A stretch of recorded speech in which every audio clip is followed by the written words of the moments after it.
Siapa Delano Ladan, penyerang jebolan Feyenoord yang bermimpi bela timnas Indonesia? Pemain keturunan Indonesia, Delano Ladan menunjukkan hasratnya yang kuat untuk membela timnas Indonesia. Ladan bahkan mengambil inisiatif dengan mengirim pesan langsung melalui Instagram kepada Ketua Umum PSSI, Erick Thohir. Isu mengenai minat Ladan untuk dinaturalisasi pertama kali mencuat melalui akun Instagram @footballindonesia. Meski begitu, respons Ladan masih simpang siur. Namun kini keinginannya untuk bermain bersama timnas Indonesia bukan hanya sebatas rumor.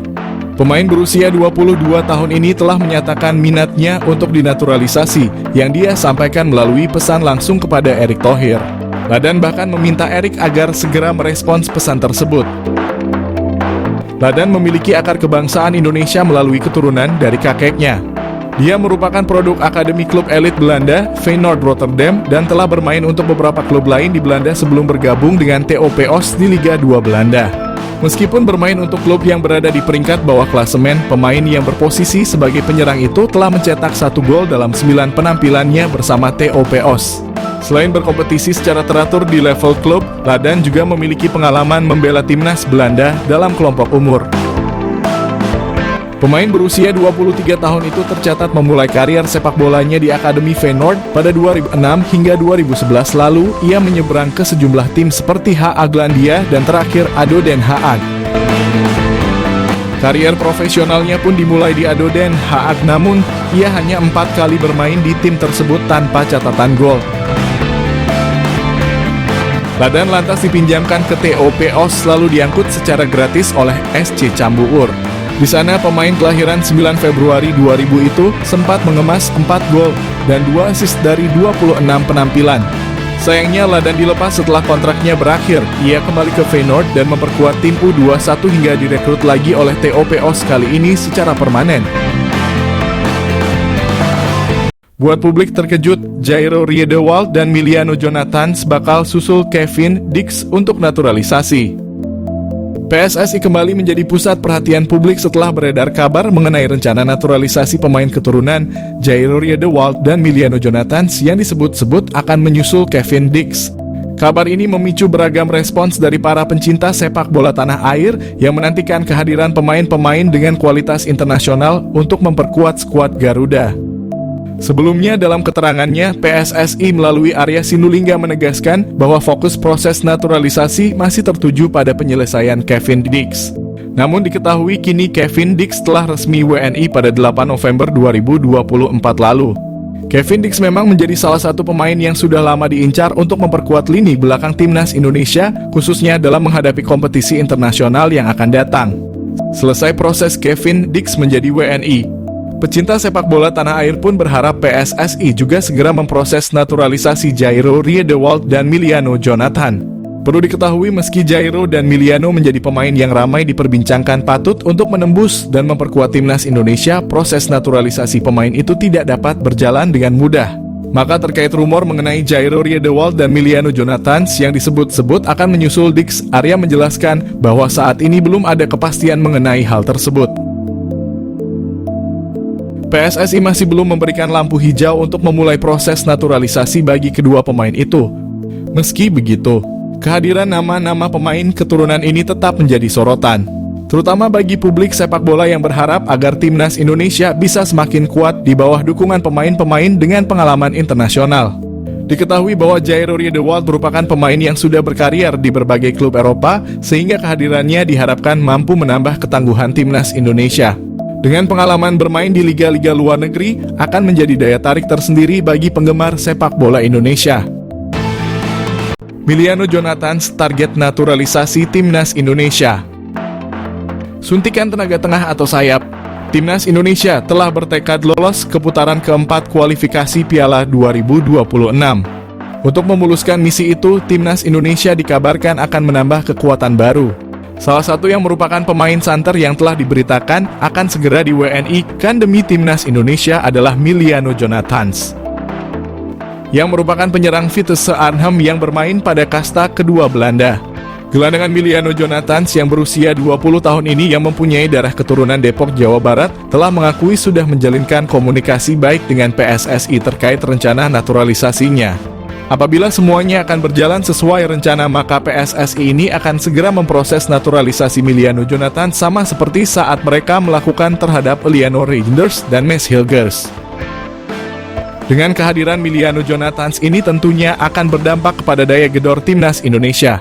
Pemain yang mempunyai tinggi badan 178 itu tak hanya mampu sebagai gelandangan bertahan, akan tetapi ia juga mampu menjadi gelandang serangan, namun juga diplot sebagai penyerang sayap. Emiliano Jonathan juga pernah hadir dalam 10 pertandingan pada ajang Eredivisie dengan torehan 6 gol dan 2 assist. Pastinya torehan tersebut akan membuat Shin Tae-yong sangat berharap bahwa Emiliano bisa secepatnya bergabung dengan Jay Elzes dan kawan-kawan. PSSI diharapkan untuk tidak berlama-lama karena bisa saja Emiliano akan berubah pikiran karena dia juga mempunyai kans memperkuat timnas Belanda U21. Dengan skema 4-3-3 yang telah diterapkan oleh Shin Tae-yong, Emiliano sangat memungkinkan dalam mengisi sebuah posisi lini tengah bersama Tom Haye ataupun dengan Nathan Chuaon. Dan dia juga bisa dijadikan sebagai penyerang sayap kiri ataupun sayap kanan dalam upaya melancarkan aliran bola kepada dua tombak timnas Indonesia, Ragnar Orotmangoen dan Rafael Struijk. Emiliano Jonathan mengaku telah dihubungi oleh Shin Tae-yong. Emiliano Jonathan yang selalu disebut menjadi naturalisasi timnas Indonesia saat ini, dia telah mengaku bahwa sudah menjalin komunikasi baik dengan pelatih timnas Indonesia Shin Tae-yong. Emiliano Jonathan dapat masuk naturalisasi karena dia sendiri memiliki garis keturunan dari Depok, Jawa Barat. Emiliano Jonathan sendiri tengah bertanding bersama Vitesse Arnhem di Eredivisie atau kasta kedua Liga Belanda. Emiliano Jonathan setelah ditanyakan apakah pernah dihubungi oleh Shin Tae-yong, dengan santainya dia menjawab, "Ya, kami masih berkomunikasi." Jawabnya dinukil dari ESPN Belanda. Emiliano Jonathan sendiri mengaku masih membuka peluang untuk membela timnas Indonesia. Diketahui Emiliano juga pernah dipromosikan ke tim utama sejak tahun 2022, akan tetapi karena usianya yang masih muda dia lebih turun di Liga Belanda U21. Selain Lionel Messi, Indonesia juga sering dijuluki anak emas FIFA. Bukan hanya para netizen dalam negeri yang mengatakan itu, media Vietnam juga pernah nyinyirin Indonesia sebagai anak emas FIFA. Mengapa istilah itu kemudian muncul dan menjadi bahan pembicaraan? Terlepas dari apakah Indonesia anak emas FIFA atau bukan, Presiden FIFA sekarang, Gianni Infantino, memang dekat dengan Ketua Umum PSSI. Entah itu di era Mocamat Iriawan maupun kala PSSI dipimpin Erick Thohir. Memang hubungan Erick Thohir dan Gianni bahkan sudah terjalin sejak keduanya belum menduduki jabatan yang sekarang. Tepatnya saat Bung Erick jadi bos Inter dan Bang Gianni jadi sekjen FIFA. Jokowi beri penghargaan pada Gianni Infantino.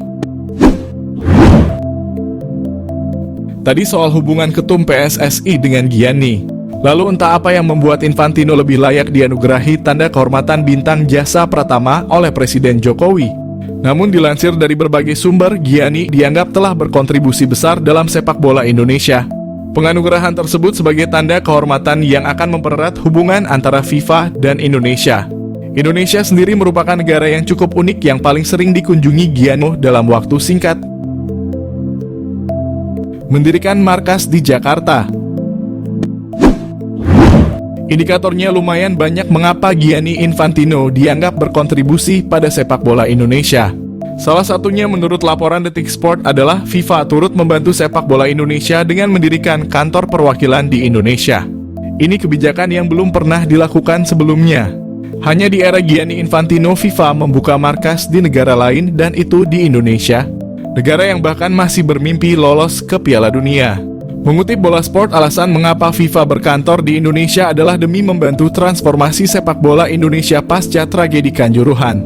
Infantino juga mengatakan bahwa Indonesia adalah negara penting di Asia Tenggara yang mana penggemar sepak bolanya nomor 1. Hukuman FIFA yang tidak berat. Semenjak FIFA menjadi mainan Gianni Infantino dan ia sering terlihat bersama Ketua Umum PSSI, baik era Iwan Bule maupun Erick Thohir, Indonesia beberapa kali terhindar dari sanksi berat. Misalnya saja dari tragedi Kanjuruhan. Indonesia dalam hal ini PSSI tidak mendapat hukuman yang berat dari FIFA. Padahal tragedi Kanjuruhan meregang tak kurang dari 135 nyawa. Besar kemungkinan FIFA tak menghukum berat Indonesia akibat tragedi Kanjuruhan setelah ada lobi-lobi antara pihak Indonesia dan Gianni Infantino. Bahkan komunikasi itu melibatkan Presiden Jokowi dan Menteri BUMN, Erick Thohir, yang waktu itu belum rangkap jabatan menjadi ketum PSSI. Kemudian ketika Piala Dunia U20 batal di Indonesia, FIFA juga tidak memberikan hukuman berat. FIFA hanya menjatuhkan sanksi administrasi berupa pembekuan dana FIFA Forward untuk keperluan operasional PSSI. Ajaibnya, meski diberi sanksi administrasi oleh FIFA akibat batal menggelar Piala Dunia U20, tak berapa lama, sekitar 3 bulan kemudian, Indonesia malah ditunjuk menjadi tuan rumah Piala Dunia U17, memenangkan sengketa Maarten Paes. Hubungan PSSI dan FIFA boleh jadi memang sangat rekat. Lihat saja kemarin dalam kasus Maarten Paes, FIFA sejatinya menolak banding Indonesia untuk memindahkan Paes dari KNVB ke PSSI. Oleh karena itu pihak Erick Thohir mengajukan banding ke Pengadilan Arbitrase atau CAS. Lama sekali sidang Maarten Paes. Bahkan jadwal sidang tak kunjung keluar. Di tengah proses Paes yang tak kunjung menemui hilalnya, Erick bertemu Presiden FIFA. Setelah pertemuan itu belum genap sebulan, Paes sudah bisa membela timnas Indonesia. Jadi, apakah Indonesia memang anak emas FIFA? Kita tidak akan tahu sampai FIFA sendiri memberi pernyataan bahwa Indonesia memang anak emas mereka.